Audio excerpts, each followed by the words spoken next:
ನಮಸ್ಕಾರ. ಇದೀಗ ತಾನೇ ಬಂದ ರಾಜ್ಯದ ಮಾಹಿತಿಗಳು.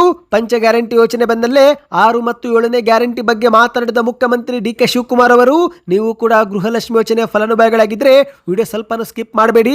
ಯಾಕಂದ್ರೆ ಮೃತಪಟ್ಟವರ ಖಾತೆಯಿಂದ ಗೃಹಲಕ್ಷ್ಮಿ ಯೋಜನೆ ಹಣ ಡ್ರಾ ಮಾಡಿದ್ರೆ ಜೈಲು ಶಿಕ್ಷೆ ಗ್ಯಾರಂಟಿ ಸಮಿತಿಯಿಂದ ಬಂತು ಎಚ್ಚರಿಕೆ.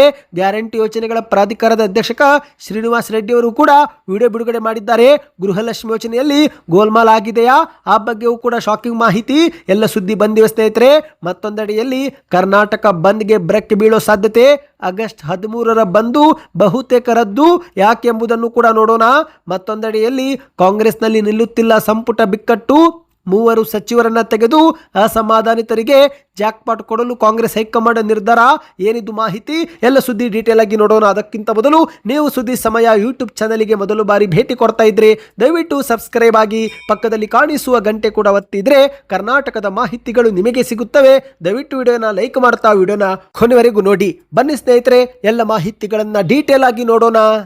ರಾಜ್ಯದಲ್ಲಿ ಕಾಂಗ್ರೆಸ್ ಸರ್ಕಾರ ಅಧಿಕಾರಕ್ಕೆ ಬಂದು 3 ವರ್ಷಕ್ಕೂ ಅಧಿಕ ಪೂರ್ತಿಯಾಗಿದ್ದು, ಇದೀಗ ಪಂಚ ಗ್ಯಾರಂಟಿಗಳನ್ನು ಘೋಷಣೆ ಮಾಡಿರುವ ಸರ್ಕಾರ 6 ಮತ್ತು 7ನೇ ಗ್ಯಾರಂಟಿಯೂ ಕೂಡ ಜಾರಿಗೆ ಮಾಡುತ್ತಿದೆ. ಹೌದು ಗೆಳೆಯರೆ, ಸ್ವತಃ ಮುಖ್ಯಮಂತ್ರಿ ಡಿ.ಕೆ. ಶಿವಕುಮಾರ್ ಅವರು ಕೋಲಾರದಲ್ಲಿ 6 ಮತ್ತು 7ನೇ ಗ್ಯಾರಂಟಿ ಬಗ್ಗೆ ಅಪ್ಡೇಟ್ ಕೊಟ್ಟಿದ್ದಾರೆ. ಕರ್ನಾಟಕದಲ್ಲಿ ಕಾಂಗ್ರೆಸ್ ಸರ್ಕಾರ ಈಗಾಗಲೇ ಪಂಚ ಗ್ಯಾರಂಟಿ ಯೋಜನೆ ಜಾರಿಗೆ ಮಾಡಿದ್ದು, ಇದರ ಜೊತೆಗೆ ಮತ್ತೆರಡು ಹೊಸ ಗ್ಯಾರಂಟಿ ನಾವು ನೀಡುತ್ತಿದ್ದೇವೆ ಎಂದು ಡಿ.ಕೆ. ಶಿವಕುಮಾರ್ ಅವರು ಹೇಳಿದ್ದಾರೆ. ಹಾಗಾದ್ರೆ ಯಾವುದು ಆ ಗ್ಯಾರಂಟಿಗಳು, ಏನಿದರ ಪ್ರಯೋಜನ, ಡೀಟೇಲ್ ಆಗಿ ನೋಡೋಣ ಸ್ನೇಹಿತರೆ. ಅದಕ್ಕೂ ಮೊದಲು ಇದುವರೆಗೆ ಲೈಕ್ ಮಾಡಿಲ್ಲವೆಂದ್ರೆ, ಸಬ್ಸ್ಕ್ರೈಬ್ ಮಾಡಿಲ್ಲವೆಂದ್ರೆ ದಯವಿಟ್ಟು ಮಾಡಿಕೊಳ್ಳಿ. ಹೌದು, ಇದೀಗ ಕಾಂಗ್ರೆಸ್ ಸರ್ಕಾರ 5 ಗ್ಯಾರಂಟಿಗಳ ಜೊತೆಗೆ 6ನೇ ಗ್ಯಾರಂಟಿಯಾಗಿ ಭೂ ಗ್ಯಾರಂಟಿ ಮತ್ತು 7ನೇ ಗ್ಯಾರಂಟಿಯಾಗಿ ನೀರಿನ ಗ್ಯಾರಂಟಿ ನೀಡ್ತಾ ಇದೆ ಎಂದು ಡಿ.ಕೆ. ಶಿವಕುಮಾರ್ ಅವರು ಹೇಳಿದ್ದಾರೆ. 2027ರ ಅಂತ್ಯದ ವೇಳೆಗೆ ಕೋಲಾರ ಹಾಗೂ ಚಿಕ್ಕಬಳ್ಳಾಪುರಕ್ಕೆ ಎತ್ತಿನ ಹೊಳೆ ನೀರು ಹರಿಸಲು ಕೂಡ ನಮ್ಮ ಸರ್ಕಾರ ಸಂಕಲ್ಪ ಮಾಡಿರುವುದಾಗಿ ಡಿ.ಕೆ. ಶಿವಕುಮಾರ್ ಅವರು ಭಾಷಣ ಮಾಡಿದ್ದಾರೆ. ಹೌದು, ಕೋಲಾರ ಜಿಲ್ಲೆಯ ಮಾಲೂರು ತಾಲೂಕಿನಲ್ಲಿ ಆಗಸ್ಟ್ 10 ಸೋಮವಾರದಂದು ನಡೆದಂತ ವಿವಿಧ ಇಲಾಖೆಗಳ ಅಭಿವೃದ್ಧಿ ಯೋಜನಾ ಉದ್ಘಾಟನಾ ಕಾರ್ಯಕ್ರಮದಲ್ಲಿ ಡಿ.ಕೆ. ಶಿವಕುಮಾರ್ ಅವರು ಭಾಷಣ ಮಾಡಿದ್ದಾರೆ. ಎತ್ತಿನ ಹೊಳೆ ಯೋಜನೆ ಸಾಧ್ಯವೇ ಇಲ್ಲ ಎಂದು ಜೆಡಿಎಸ್ ಅಧ್ಯಕ್ಷರು ಲೇವಡಿ ಮಾಡ್ತಿದ್ದಾರೆ. ಆದರೆ ಯಾವುದೂ ಕೂಡ ಸುಲಭವಾಗಿ ಸಿಗೋದಿಲ್ಲ. ಈ ಒಂದು ಯೋಜನೆ ಕಷ್ಟವಾಗಿದೆ, ಆದರೂ ಕೂಡ ನಾವು ಪ್ರಯತ್ನ ಮಾಡಬೇಕಲ್ಲವೇ ಎಂದು ಡಿ.ಕೆ. ಶಿವಕುಮಾರ್ ಅವರು ಹೇಳಿದ್ದಾರೆ. ಪಶ್ಚಿಮ ಘಟ್ಟದಿಂದ ಹಾಸನದ ಮೂಲಕ ಕೋಲಾರ ಚಿಕ್ಕಬಳ್ಳಾಪುರ ಕೆರೆಗಳನ್ನು ನಾವು ತುಂಬಿಸುತ್ತೇವೆ. ತುಮಕೂರಿನವರೆಗೂ ನೀರು ತರುವ ಪ್ರಯತ್ನ ಮಾಡಲಾಗಿದೆ.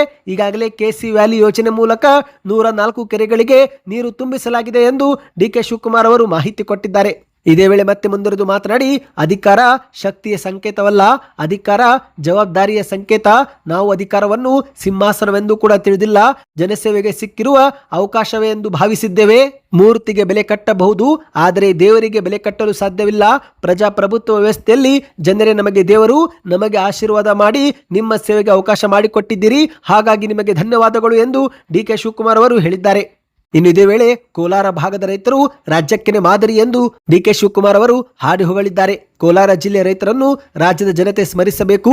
ಯಾಕಂದ್ರೆ ಇಲ್ಲಿ ಅಂತರ್ಜಲ ನೀರಿನ ಮಟ್ಟ 2000 ಅಡಿಗೆ ಕುಸಿದಾಗ ಇಲ್ಲಿನ ರೈತರು ಆತ್ಮಹತ್ಯೆ ಮಾಡಿಕೊಳ್ಳದೆ ಬೆಂಗಳೂರಿಗೆ ಹಾಲು, ತರಕಾರಿಗಳು, ರೇಷ್ಮೆ, ಹೂ ಬೆಳೆದು ತಮ್ಮ ಸ್ವಾಭಿಮಾನ ಮೆರೆದಿದ್ದಾರೆ. ಹಾಗಾಗಿ ಇಲ್ಲಿನ ರೈತರನ್ನ ಜನರು ಸ್ಮರಿಸಬೇಕು. ರೈತರ ಕಣ್ಣೀರು ಒರೆಸುವ ಸರ್ಕಾರ ನಿಮ್ಮ ಮುಂದೆ ನಿಂತಿದೆ. ಕೃಷಿ ನಿಮ್ಮೆಲ್ಲರ ಸಂಸ್ಕೃತಿ, ರೈತರು ನಮ್ಮೆಲ್ಲರ ಆಸ್ತಿ ಎಂದು ಡಿ.ಕೆ. ಶಿವಕುಮಾರ್ ಅವರು ಬಣ್ಣಿಸಿದ್ದಾರೆ. ಇದರ ನಡುವೆ ಗ್ಯಾರಂಟಿ ಯೋಜನೆ ಬಗ್ಗೆ ಮಾತನಾಡಿದಂತ ಡಿ.ಕೆ. ಶಿವಕುಮಾರ್ ಅವರು, ನಮ್ಮ ಗ್ಯಾರಂಟಿ ಯೋಜನೆಗಳು ಇಡೀ ದೇಶಕ್ಕೆ ಮಾದರಿಯಾಗಿವೆ. ಈ ಒಂದು ಗ್ಯಾರಂಟಿ ಯೋಜನೆಗಳನ್ನ ಪ್ರಧಾನಿ ಮಂತ್ರಿ ಮೋದಿ ಅವರಿಂದ ಬಿಜೆಪಿಯ ಸ್ನೇಹಿತರವರೆಗೂ ಎಲ್ಲರೂ ಟೀಕೆ ಮಾಡಿದ್ರು. ಆದರೆ ಪ್ರತಿ ವರ್ಷ ನಮ್ಮ ಗ್ಯಾರಂಟಿ ಯೋಜನೆಗಳಿಗೆ ನಾವು 52,000 ಕೋಟಿ ಹಣ ಖರ್ಚು ಮಾಡುತ್ತಿದ್ದೇವೆ ಎಂದು ಡಿ.ಕೆ. ಶಿವಕುಮಾರ್ ಅವರು ಹೇಳಿದ್ದಾರೆ. ಬನ್ನಿ ಗೆಳೆಯರೆ, ಈಗ ಗೃಹಲಕ್ಷ್ಮಿ ಯೋಜನೆ ಕುರಿತಂತೆ ಒಂದು ಮುಖ್ಯವಾದ ಮಾಹಿತಿಗೂ ಹೋಗೋಣ. ನಿಮ್ಮ ಬ್ಯಾಂಕ್ ಖಾತೆಗೆ ಗೃಹಲಕ್ಷ್ಮಿ ಯೋಜನೆ ಹಣ ಜಮೆ ಆಗ್ತಾ ಇದೆಯಾ? ಕಮೆಂಟ್ ಮಾಡಿ. ಯಾಕಂದ್ರೆ ಜುಲೈ ತಿಂಗಳಲ್ಲಿ ಮೇ ತಿಂಗಳ 31ನೇ ಕಂತನ್ನು ಹಾಕಲಾಯಿತು. ಇದೀಗ ಆಗಸ್ಟ್ ತಿಂಗಳ ಪ್ರಾರಂಭದಲ್ಲಿ ಜೂನ್ ತಿಂಗಳ 32ನೇ ಕಂತು ಕೂಡ ಬಿಡುಗಡೆ ಮಾಡಲಾಗಿದೆ. ಹೌದು, ಮುಖ್ಯಮಂತ್ರಿ ಡಿ.ಕೆ. ಶಿವಕುಮಾರ್ ಅವರು 2,443 ಕೋಟಿ ರೂಪಾಯಿ ಹಣ ಬಿಡುಗಡೆ ಮಾಡಿರುವುದಾಗಿ ಗ್ಯಾರಂಟಿ ಯೋಜನೆಗಳ ಪ್ರಾಧಿಕಾರದ ಉಪಾಧ್ಯಕ್ಷಕ ದಿನೇಶ್ ಗುಳಿಗೋಡ್ ಅವರು ಇತ್ತೀಚೆಗೆ ಮಾಹಿತಿ ಕೊಟ್ಟಿದ್ದು. ಆದರೆ ಈಗ ಇದೇ ಮಧ್ಯೆ ಗೃಹಲಕ್ಷ್ಮಿ ಯೋಜನೆ ಕುರಿತಂತೆ ಗ್ಯಾರಂಟಿ ಸಮಿತಿ ಅಧ್ಯಕ್ಷರು ಒಂದು ಎಚ್ಚರಿಕೆ ಕೊಟ್ಟಿದ್ದಾರೆ. ಹೌದು, ಗೃಹಲಕ್ಷ್ಮಿ ಯೋಜನೆ ಹಣ ಮೃತಪಟ್ಟ ಫಲಾನುಭವಿಗಳ ಖಾತೆಗೆ ಜಮೆಯಾಗಿ ಆ ಒಂದು ಹಣವನ್ನ ಡ್ರಾ ಮಾಡಿಕೊಂಡ್ರೆ ಇನ್ನು ಮುಂದೆ ಅಂತವರ ವಿರುದ್ಧ ಕಾನೂನು ಕ್ರಮ ತೆಗೆದುಕೊಳ್ಳಲಾಗುವುದು ಎಂದು ಕೊಪ್ಪಳ ಜಿಲ್ಲೆಯ ಗ್ಯಾರಂಟಿ ಯೋಜನೆಗಳ ಅಧ್ಯಕ್ಷಕ ರೆಡ್ಡಿ ಶ್ರೀನಿವಾಸ್ ಅವರು ವಿಡಿಯೋ ಮಾಡಿ ಎಚ್ಚರಿಕೆ ಕೊಟ್ಟಿದ್ದಾರೆ. ಹೌದು ಗೆಳೆಯರೆ, ಇತ್ತೀಚೆಗೆ ಗೃಹಲಕ್ಷ್ಮಿ ಯೋಜನೆ ಹಣ ಮೃತಪಟ್ಟ ಫಲಾನುಭವಿಗಳ ಖಾತೆಗೆ ಜಮೆಯಾಗಿ ದುರುಪಯೋಗವಾಗುತ್ತಿರುವ ಪ್ರಕರಣ ಬಗ್ಗೆ ಕೊಪ್ಪಳ ಜಿಲ್ಲೆಯಲ್ಲಿ ಭಾರಿ ಚರ್ಚೆಗೆ ಗ್ರಾಸವಾಗಿದ್ದು, ಈ ಒಂದು ಹಿಂದೆ ಗೃಹಲಕ್ಷ್ಮಿಯಲ್ಲಿ ಯಾವುದೇ ಗೋಲ್ಮಾಲ್ ನಡೆದಿಲ್ಲ ಎಂದು ಹೇಳಿಕೆ ಕೊಟ್ಟಂತ ರೆಡ್ಡಿ ಶ್ರೀನಿವಾಸ್ ಅವರು ಇದೀಗ ಸ್ವತಃ ವಿಡಿಯೋ ಮಾಡಿ ತಪ್ಪು ನಡೆದಿರುವುದನ್ನು ಬಹಿರಂಗವಾಗಿಯೇ ಒಪ್ಪಿಕೊಂಡಿದ್ದಾರೆ. ಸರ್ಕಾರದಿಂದ ನೇರವಾಗಿ ಗೃಹಲಕ್ಷ್ಮಿ ಯೋಜನೆ ಫಲಾನುಭವಿಗಳಿಗೆ ಬ್ಯಾಂಕ್ ಖಾತೆಗೆ ಹಣ ಹಾಕಲಾಗುತ್ತೆ. ಹಾಗಾಗಿ ಇಲಾಖಾ ಮಟ್ಟದಲ್ಲಿ ಯಾವುದೇ ರೀತಿ ಅಕ್ರಮ ವರ್ಗಾವಣೆ ನಡೆಯಲು ಸಾಧ್ಯವಿಲ್ಲ. ಆದರೆ ಇದೇ ಒಂದು ಗೃಹಲಕ್ಷ್ಮಿ ಯೋಜನೆ ಹಣ ಮಹಿಳೆಯರು ಮೃತಪಟ್ಟ ನಂತರವೂ ಕೂಡ ಅವರ ಬ್ಯಾಂಕ್ ಖಾತೆಗೆ ಜಮೆ ಆದಾಗ ಆಯಾ ಕುಟುಂಬದವರು ಸಂಬಂಧಿಕರು ಖಾತೆಯಲ್ಲಿ ಜಮಾ ಆಗಿದ್ದಂಥ ಹಣವನ್ನ ಡ್ರಾ ಮಾಡಿಕೊಳ್ಳುತ್ತಿರುವುದು ಬೆಳಕಿಗೆ ಬಂದಿದೆ. ಈ ಮೂಲಕ ಗೋಲ್ಮಾಲ್ ನಡೀತಾ ಇದೆ. ಆದರೆ ಇನ್ನು ಮುಂದೆ ಈ ರೀತಿಯಾಗಿ ಅಕ್ರಮವಾಗಿ ಹಣ ಹಿಂಪಡೆದುಕೊಂಡಿದ್ದು ಗೊತ್ತಾದರೆ ಅಂತವರ ವಿರುದ್ಧ ಕಠಿಣ ಕ್ರಮ ತೆಗೆದುಕೊಳ್ಳಲಾಗುವುದು ಎಂದು ಹೇಳಿಕೆ ಕೊಟ್ಟಿದ್ದಾರೆ. ಮೃತಪಟ್ಟವರ ಖಾತೆಯಿಂದ ಅಕ್ರಮವಾಗಿ ಹಣ ಪಡೆದವರ ವಿರುದ್ಧ ಕಾನೂನು ಪ್ರಕಾರ ಕ್ರಮ ಜರುಗಿಸಿ ಕೇಸ್ ದಾಖಲಿಸಿ ಜೈಲಿಗಟ್ಟಲಾಗುವುದು ಎಂದು ಶ್ರೀನಿವಾಸ್ ರೆಡ್ಡಿ ಅವರು ಎಚ್ಚರಿಕೆ ಕೊಟ್ಟಿದ್ದಾರೆ. ಒಟ್ಟಿನಲ್ಲಿ ಸ್ನೇಹಿತರೆ, ಗೃಹಲಕ್ಷ್ಮಿ ಯೋಜನೆಯ ದುರುಪಯೋಗಕ್ಕೆ ಬ್ರೇಕ್ ಹಾಕಲು ಸರ್ಕಾರ ಮುಂದಾಗಿದೆ. ಅಂದಹಾಗೆ ಗೃಹಲಕ್ಷ್ಮಿ ಯೋಜನೆ ಫಲಾನುಭವಿಗಳಿಗೆ ಮತ್ತೊಂದು ಮುಖ್ಯವಾದ ಸೂಚನೆ. ನಿಮ್ಮ ಬ್ಯಾಂಕ್ ಖಾತೆಗೆ ಹಣ ಜಮೆ ಆಗ್ತಾ ಇದೆಯಾ, ಜಮೆ ಆಗುತ್ತಿಲ್ವಾ ಕಮೆಂಟ್ ಮಾಡಿ. ಗೃಹಲಕ್ಷ್ಮಿ ಯೋಜನೆ ಹಣ ಜಮೆ ಆಗುತ್ತಿದ್ದಂತೆ ಫಲಾನುಭವಿಗಳ ಬ್ಯಾಂಕ್ ಖಾತೆಗೆ ಮೆಸೇಜ್ ಕೂಡ ಕಳುಹಿಸಲಾಗುತ್ತೆ. ಆದರೆ ಕೆಲವೊಮ್ಮೆ ಹಣ ಜಮೆ ಆದರೂ ಕೂಡ ಮೆಸೇಜು ಬಂದಿರೋದಿಲ್ಲ ಮತ್ತು ಗೃಹಲಕ್ಷ್ಮಿ ಯೋಜನೆ ಹಣ ಜಮೆ ಆಗ್ತಾ ಇದೆಯೋ ಇಲ್ಲಿ ಎಂಬ ಒಂದು ಸುಳಿವು ಕೂಡ ಇರೋದಿಲ್ಲ. ಅಂತವರು ಇನ್ನು ಮುಂದೆ ಚಿಂತೆ ಮಾಡೋ ಅಗತ್ಯವಿಲ್ಲ. ಯಾಕಂದ್ರೆ ನಿಮ್ಮ ಮೊಬೈಲ್ನಲ್ಲಿನೇ ಗೃಹಲಕ್ಷ್ಮಿ ಯೋಜನೆ ಹಣ ಜಮಾ ಆಗಿರುವ ಬಗ್ಗೆ ಅಥವಾ ಆಗದಿರುವ ಬಗ್ಗೆ ಸ್ಟೇಟಸ್ ಅನ್ನು ನೀವು ಚೆಕ್ ಮಾಡಿಕೊಳ್ಳಬಹುದು. ಹೌದು ಗೆಳೆಯರೆ, DBT ಕರ್ನಾಟಕ ಎಂಬ ಅಪ್ಲಿಕೇಶನ್ ಡೌನ್ಲೋಡ್ ಮಾಡಿಕೊಳ್ಳಿ. ಅದರಲ್ಲಿ ನೀವು ಆಧಾರ್ ಕಾರ್ಡ್ ನಮೂದಿಸಿ ಲಾಗಿನ್ ಮಾಡಿಕೊಂಡ್ರೆ ನಿಮ್ಮ ಹಣ ಯಾವ ಸ್ಥಿತಿಯಲ್ಲಿದೆ ಎಂಬುದನ್ನು ನೀವು ಪರಿಶೀಲನೆ ಮಾಡಿಕೊಳ್ಳಬಹುದು. DBT ಚೆಕ್ ಮಾಡುವುದು ತುಂಬಾನೇ ಸುಲಭವಾಗಿದೆ ಸ್ನೇಹಿತರೆ. ಗೂಗಲ್ ಪ್ಲೇಸ್ಟೋರ್ನಿಂದ DBT ಕರ್ನಾಟಕ ಅಪ್ಲಿಕೇಶನ್ ಅನ್ನು ಡೌನ್ಲೋಡ್ ಮಾಡಿಕೊಂಡು ಇನ್ಸ್ಟಾಲ್ ಮಾಡಿಕೊಳ್ಳಿ. ಅದರಲ್ಲಿ ಆಧಾರ್ ಕಾರ್ಡ್ ಸಂಖ್ಯೆ, ನಿಮ್ಮ ಮೊಬೈಲ್ ಸಂಖ್ಯೆ ನೋಂದಾಯಿಸಿಕೊಂಡು OTP ನಮೂದಿಸಿ ಲಾಗಿನ್ ಆದರೆ ಎಲ್ಲ ಮಾಹಿತಿ ನೀವು ಕ್ಷಣ ಮಾತ್ರದಲ್ಲೇ ಪಡೆದುಕೊಳ್ಳಬಹುದು. ಈ ಒಂದು ಆ್ಯಪ್ ಬಗ್ಗೆ ನಿಮಗೆ ವಿಡಿಯೋ ಬೇಕಂದ್ರೆ ಕಮೆಂಟಲ್ಲಿ DBT ಆ್ಯಪ್ ಎಂದು ಕಮೆಂಟ್ ಮಾಡಿ. ಬನ್ನಿ ಈಗ ಮತ್ತೊಂದು ಮಾಹಿತಿಗೂ ಹೋಗೋಣ. ತಮಿಳುನಾಡಿಗೆ ಕಾವೇರಿ ನೀರು ಬಿಡಬಾರದು ಎಂದು ಆಕ್ರೋಶ ವ್ಯಕ್ತಪಡಿಸಿ ಇತ್ತೀಚೆಗೆ ಕರ್ನಾಟಕ ಬಂದ್ಗೆ ಕರೆ ಕೊಡಲಾಗಿತ್ತು. ಆದರೆ ಈಗ ಆಗಸ್ಟ್ 13ರ ಕರ್ನಾಟಕ ಬಂದ್ ಬಹುತೇಕ ರದ್ದು ಆಗುವ ಸಾಧ್ಯತೆ ಇದೆ. ಹೌದು, ತಮಿಳುನಾಡಿಗೆ ಕಾವೇರಿ ನದಿ ನೀರು ಬಿಡುವುದನ್ನು ಪ್ರತಿಭಟಿಸಿ ಆಗಸ್ಟ್ 13ರಂದು ಕರೆ ಕೊಡಲಾಗಿದ್ದಂಥ ಕರ್ನಾಟಕ ಬಂದ್ಗೆ ಇದೀಗ ಬ್ರೇಕ್ ಬೀಳೋ ಸಾಧ್ಯತೆ ಇದೆ. ಯಾಕಂದ್ರೆ ರಾಜ್ಯದಲ್ಲಿ ಉತ್ತಮ ಮಳೆಯಾಗುತ್ತಿರುವ ಹಿನ್ನೆಲೆಯಲ್ಲಿ ಕಾವೇರಿ ಸಮಸ್ಯೆ ಸದ್ಯಕ್ಕೆ ತೀವ್ರವಾಗಿಲ್ಲ ಎಂಬ ಕಾರಣ ಕೊಟ್ಟು ಕೆಲ ಕನ್ನಡ ಪರ ಮತ್ತು ರೈತ ಪರ ಸಂಘಟನೆಗಳು ಬಂದ್ನಿಂದ ಹಿಂದೆ ಸರಿಯುವ ಸೂಚನೆ ಕೊಟ್ಟಿದ್ದಾರೆ. ಹೌದು, ಒಂದು ಕಡೆಯಲ್ಲಿ ವಾಟಾಳ್ ನಾಗರಾಜ್ ಅವರು ಯಾವುದೇ ಕಾರಣಕ್ಕೂ ಕರ್ನಾಟಕ ಬಂದ್ ವಾಪಸ್ ಪಡೆಯುವುದಿಲ್ಲ ಎಂದು ಹೇಳಿಕೆ ಕೊಟ್ಟಿದ್ದಾರೆ.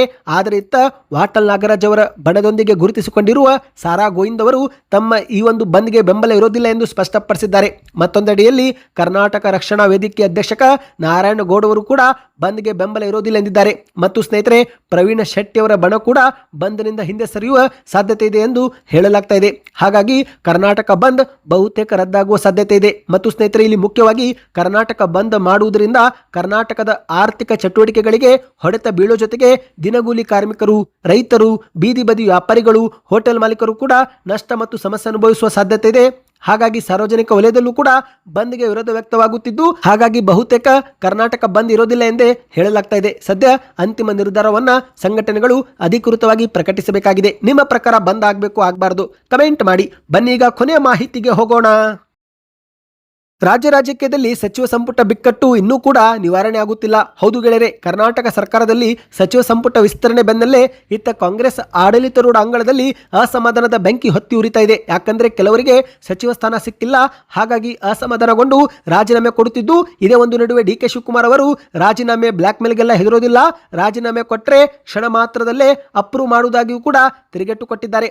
ಮತ್ತು ಸ್ನೇಹಿತರೆ, ಈಗ ಕಾಂಗ್ರೆಸ್ನಲ್ಲಿ ಮುಖ್ಯವಾಗಿ ಇಡೀ ಸಚಿವ ಸಂಪುಟದಲ್ಲಿ ಒಬ್ಬರೇ ಒಬ್ಬರು ಮಹಿಳಾ ಜನಪ್ರತಿನಿಧಿಗೆ ಸಚಿವ ಸ್ಥಾನ ಕೊಡದಿರುವುದು ಹೈಕಮಾಂಡ್ ಮಟ್ಟದಲ್ಲೇ ತೀವ್ರ ಮುಜುಗರ ತಂದಿಟ್ಟಿದೆ. ಇತ್ತ ವಿರೋಧ ಪಕ್ಷಗಳು ಕಾಂಗ್ರೆಸ್ ಮಹಿಳಾ ವಿರೋಧಿ ಎಂದು ವಾಗ್ದಾಳಿ ಮಾಡುತ್ತಿವೆ. ಎಲೆಕ್ಷನ್ ನಲ್ಲಿ ಮಾತ್ರ ಮಹಿಳೆಯರ ಮತ ಬೇಕು, ಆದರೆ ಪ್ರಾತಿನಿಧ್ಯ ಇವರು ಕೊಡೋದಿಲ್ಲ ಎಂದು ಬಿಜೆಪಿ ಸೇರಿ ಹಲವರು ಟೀಕೆ ಮಾಡುತ್ತಿದ್ದಾರೆ. ಈ ರೀತಿಯ ಸಾಲು ಸಾಲು ಬಿಕ್ಕಟ್ಟು ಟೀಕೆಗಳನ್ನ ಶಮನಗೊಳಿಸಲು ಇದೀಗ ಹಾಲಿ ಸಂಪುಟದಲ್ಲಿ ಪ್ರಮಾಣ ವಚನ ಸ್ವೀಕಾರ ಮಾಡಿರುವ 19 ಸಚಿವರ ಪೈಕಿ ಕನಿಷ್ಠ 3 ತಮ್ಮ ಸ್ಥಾನವನ್ನ ತ್ಯಾಗ ಮಾಡಬೇಕಾದಂತ ರಾಜಕೀಯ ಅನಿವಾರ್ಯತೆ ಎದುರಾಗಿದೆ ಎಂದು ಹೇಳಲಾಗ್ತಾ ಇದೆ. ಅಷ್ಟು ಮಾತ್ರವಲ್ಲ ಸ್ನೇಹಿತರೆ, ಈಗಾಗಲೇ ಕೆಲ ಕಾಂಗ್ರೆಸ್ ನಾಯಕರು ಸಚಿವರು ಕಾಂಗ್ರೆಸ್ ಪಕ್ಷದ ಹಿತದೃಷ್ಟಿಯಿಂದ ಹೈಕಮಾಂಡ್ ಸೂಚನೆ ಕೊಟ್ಟರೆ ರಾಜೀನಾಮೆ ಕೊಡಲು ಸಿದ್ಧವೆಂದು ಕೆಲ ಸಚಿವರು ಪಕ್ಷ ನಿಷ್ಠೆಯೂ ಕೂಡ ಪ್ರದರ್ಶಿಸಿದ್ದಾರೆ. ಇನ್ನು ಮಾಹಿತಿ ಪ್ರಕಾರ ಸ್ನೇಹಿತರೆ, ಮೂವರು ಔಟ್ ಆಗೋ ಸಾಧ್ಯತೆ ಇದೆ. ಹೌದು, ವಿಜಯನಗರ ಶಾಸಕ ಹಾಗೂ ಒಕ್ಕಲಿಗ ಸಮುದಾಯದ ಹಿರಿಯ ನಾಯಕರಾಗಿರುವ ಎಂ ಕೃಷ್ಣಪ್ಪ ಅವರಿಗೆ ಸಚಿವ ಸ್ಥಾನ ಸಿಕ್ಕಿಲ್ಲ. ಹಾಗಾಗಿ ಅವರು ಅಸಮಾಧಾನಗೊಂಡಿದ್ದು, ಹಾಗಾಗಿ ಎಂ ಕೃಷ್ಣಪ್ಪ ಅವರನ್ನು ಉಳಿಸಿಕೊಳ್ಳಲು ಎಚ್.ಸಿ. ಬಾಲಕೃಷ್ಣ ಅವರ ರಾಜೀನಾಮೆ ಕೇಳುವ ಸಾಧ್ಯತೆ ಇದೆ ಎಂದು ಹೇಳಲಾಗ್ತಾ ಇದೆ. ಇನ್ನು ಎರಡನೇದಾಗಿ ಮಗಳು ರೂಪಕಲಾಗಾಗಿ ಸಚಿವ ಸ್ಥಾನ ಬಿಟ್ಟು ಕೊಡಲಿದ್ದಾರಂತೆ ಕೆ.ಎಚ್. ಮುನಿಯಪ್ಪನವರು. ಹೌದು, ಸಂಪುಟದಲ್ಲಿ ಮಹಿಳಾ ಪ್ರಾತಿನಿಧ್ಯವೇ ಇಲ್ಲ ಎಂಬ ಪ್ರಬಲ ಆರೋಪಕ್ಕೆ ಉತ್ತರ ಕಂಡುಕೊಳ್ಳಲು ಕಾಂಗ್ರೆಸ್ ಹೈಕಮಾಂಡ್ ಹೊಸ ಸೂತ್ರ ಮಾಡಿದೆ. ಆಹಾರ ಇಲಾಖೆ ಸಚಿವರಾಗಿರುವ ಕೆ.ಎಚ್. ಮುನಿಯಪ್ಪನವರು ತಮ್ಮ ಪುತ್ರಿ ಕೆಜಿಎಫ್ನ ಶಾಸಕಿ ಎಂ ರೂಪಕಲಾ ಅವರಿಗೆ ದಾರಿ ಮಾಡಿಕೊಡಲು ಸಚಿವ ಸ್ಥಾನ ತ್ಯಾಗ ಮಾಡುವ ಸಾಧ್ಯತೆ ಇದೆ ಎಂದು ಹೇಳಲಾಗ್ತಾ ಇದೆ. ಇನ್ನು ಮೂರನೇದಾಗಿ ಬಿ ನಾಗೇಂದ್ರ ಅವರು ಕೂಡ ರಾಜೀನಾಮೆ ಕೊಡಬಹುದು. ಯಾಕಂದ್ರೆ ಮಹರ್ಷಿ ವಾಲ್ಮೀಕಿ ನಿಗಮದ ಹಗರಣ ಆರೋಪ ಎದುರಿಸುತ್ತಿರುವ ಬಿ ನಾಗೇಂದ್ರ ಅವರನ್ನು ಸಂಪುಟದಲ್ಲಿ ಮುಂದುವರೆಸಿರುವುದಕ್ಕೆ ಬಿಜೆಪಿ ಮತ್ತು ಜೆಡಿಎಸ್ನಿಂದ ತೀವ್ರ ವಿರೋಧ ವ್ಯಕ್ತವಾಗುತ್ತಿದ್ದು, ಹಾಗಾಗಿ ಬಹುಶಃ ನಾಗೇಂದ್ರ ಅವರ ರಾಜೀನಾಮೆ ಪಡೆದು ಆ ಜಾಗಕ್ಕೆ ಬ್ಯಾಡಗಿ ಶಾಸಕ ಹಾಗೂ ಕುರುಬ ಸಮುದಾಯದ ಪ್ರಭಾವಿ ನಾಯಕ ಗುರುತಿಸಿಕೊಂಡಿರುವ ಬಸವರಾಜ ಶಿವಣ್ಣ ಅವರಿಗೇ ಆ ಒಂದು ಅವಕಾಶ ಸಿಗಬಹುದು ಎಂದು ಚರ್ಚೆಗಳು ರಾಜಕೀಯ ವಲಯದಲ್ಲಿ ಜೋರಾಗಿದೆ. ಸದ್ಯಕ್ಕಿಷ್ಟೇ ಇತ್ತು ಸ್ನೇಹಿತರೆ. ಈ ಎಲ್ಲ ಮಾಹಿತಿ ನಿಮಗೆ ಇಷ್ಟವಾಗಿದ್ದರೆ ನಿಮ್ಮ ಅನಿಸಿಕೆಗಳನ್ನು ಕಮೆಂಟ್ ಮಾಡ್ತಾ ದಯವಿಟ್ಟು ಚಾನಲ್ಗೆ ಸಬ್ಸ್ಕ್ರೈಬ್ ಆಗಿ.